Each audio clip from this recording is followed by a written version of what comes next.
definitely moving in that direction in a lot of different ways. One of them that we just saw on Tisha B'Av was The story I'm about to share with you isn't just history. It isn't just religion. It's a collision between ancient prophecy and modern events unfolding before our eyes with a pace and precision that cannot be ignored. Before we journey deeper into this extraordinary subject, I'm asking you to do something important. Subscribe to our channel right now so we can keep bringing you biblically grounded investigations that cut through the noise and shine the light of truth. Like this video, share it with others, and leave your thoughts in the comments, because what you're about to hear could affect not just your understanding of prophecy, but your entire perspective on the times we are living in. Now, let's go back not just decades, but thousands of years, to a command given by God Himself in the book of Numbers, chapter 19, a ritual unlike any other, a paradox that made the impure clean, yet left the clean temporarily unclean. At the center of it, the ashes of a perfect, flawless red heifer. This animal was no ordinary sacrifice. According to the Torah, it had to be without blemish, without a single white or black hair, never yoked, never worked. It was to be slaughtered outside the camp, its blood sprinkled toward the sanctuary, and its entire body burned. The ashes from this burning were then mixed with water to form the water of purification, the only means by which those defiled by contact with the dead could be cleansed. Without those ashes, priests remained ritually impure, and without pure priests, the temple could not function even if it stood in perfect form on Mount Moriah. When the Second Temple fell in 70 Ampere D, it wasn't just an architectural loss. The entire system, the God-ordained rhythm of worship and sacrifice, was frozen. And for nearly 2,000 years, the world has not seen a red heifer that met the requirements of God's law. Until now. In September 2022, 5 red heifers each meeting the precise rabbinic qualifications were flown quietly from Texas to Israel. No headlines, no celebrations in the mainstream press, but in prophetic circles, the news was electric. Something that had been impossible for millennia was now standing on Israeli soil, breathing, growing, and watched with great anticipation. Why the urgency? Because the Temple Institute in Jerusalem has confirmed that at least one of these red heifers will be sacrificed, possibly before the next Passover. This is no longer a matter of if, but when. And once those ashes are prepared, the door to resuming temple worship swings open. But the red heifer can't be sacrificed just anywhere. Ancient law requires that it be slain and burned on the Mount of Olives, directly east of the Temple Mount, with a clear line of sight to where the Holy of Holies once stood. This is not negotiable. It's geography written into divine law. Today, that very location has been identified and surveyed. The alignment is exact. Rabbis and temple authorities are preparing the site, tracing the line toward the Temple Mount, ensuring every detail matches the requirements given to Moses thousands of years ago. The law is precise, and prophecy does not compromise. And yet, between the Mount of Olives and the Temple Mount stands the Dome of the Rock, one of Islam's holiest shrines, sacred to more than 1.6 billion Muslims worldwide, politically untouchable, religiously contested. But here's the truth. Prophecy does not bow to stone or politics. God's plan will unfold exactly as He decreed, no matter how impossible it may seem to human eyes. Inside Jerusalem, hidden away from public display, another preparation has been quietly completed. More than 60 sacred vessels meticulously crafted according to biblical specifications are ready for immediate use in the temple. A massive golden menorah, weighing over 90 kilograms, designed exactly as described in Exodus 25.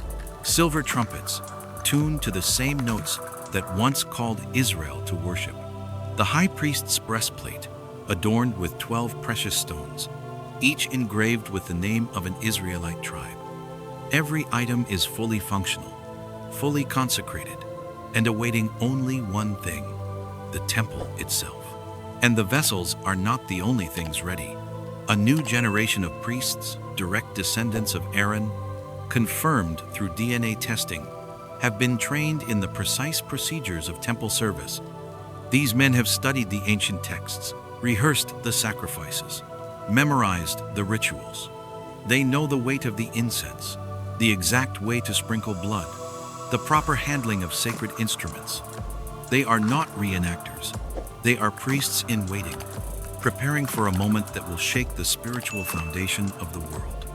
But the greatest obstacle is still the Temple Mount itself. Since 1967, when Israel recaptured Jerusalem, the Mount has remained under Islamic administration, a fragile arrangement intended to prevent religious war. Jews may visit, but they may not openly pray. And yet, in recent years, that invisible line has begun to fade. Jewish activists, including Knesset members and leading rabbis, have ascended the mount in growing numbers. Some pray silently, lips moving without sound. Others quietly recite the Shema. Each prayer is a whisper against the current order, a reminder that the mount's destiny is not yet complete.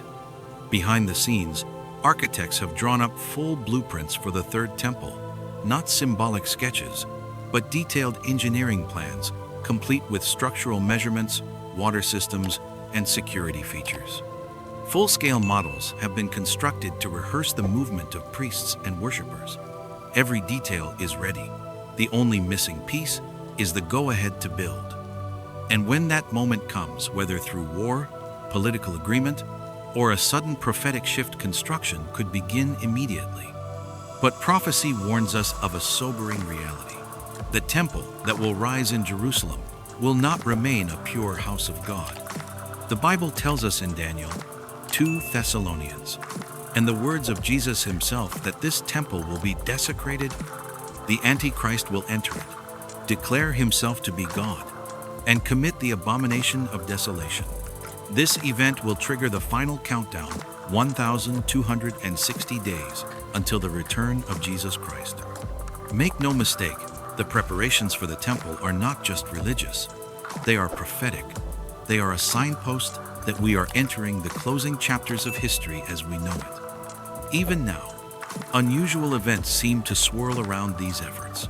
Fires, political upheavals, unexplained delays, and yet each setback is followed by an even greater surge forward. It's as if an invisible battle is raging, one that matches exactly what Paul wrote in Ephesians 6. We wrestle not against flesh and blood, but against principalities and powers, against the rulers of the darkness of this world, against spiritual wickedness in high places. The Red Heifer is alive. The altar stones are prepared. The vessels are ready. The priests are trained. The mount is contested, and the world is distracted. But for those with eyes to see, the message is clear. We are moving toward the fulfillment of prophecy at a pace unseen in generations. Zechariah tells us that when the Messiah returns, his feet will stand on the Mount of Olives and split it in two. Revelation tells us he will descend from heaven with the armies of heaven behind him, take his rightful throne, and reign for 1,000 years. The temple will first be a place of deception, but it will end as the throne of the true king. And so I ask you, are you ready? Because when the ashes are prepared and the altar is set, the clock will begin to tick, and that countdown will not stop until the King of Kings returns. What if there was one gate between time and eternity?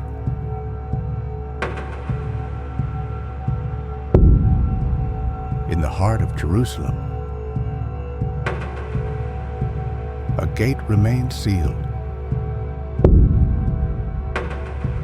guarded by prophecy, ignored by history. But the scrolls have spoken.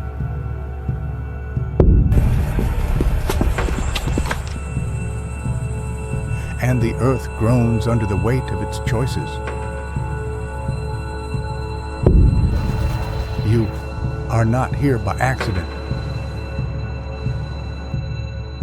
Signs in the heavens, warnings on the earth.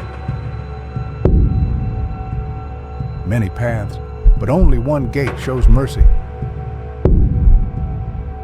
What lies beyond is real. And so is the mercy waiting for you. The gate is Christ, but it won't stay open forever. Time is running out. The merciful gate is still open.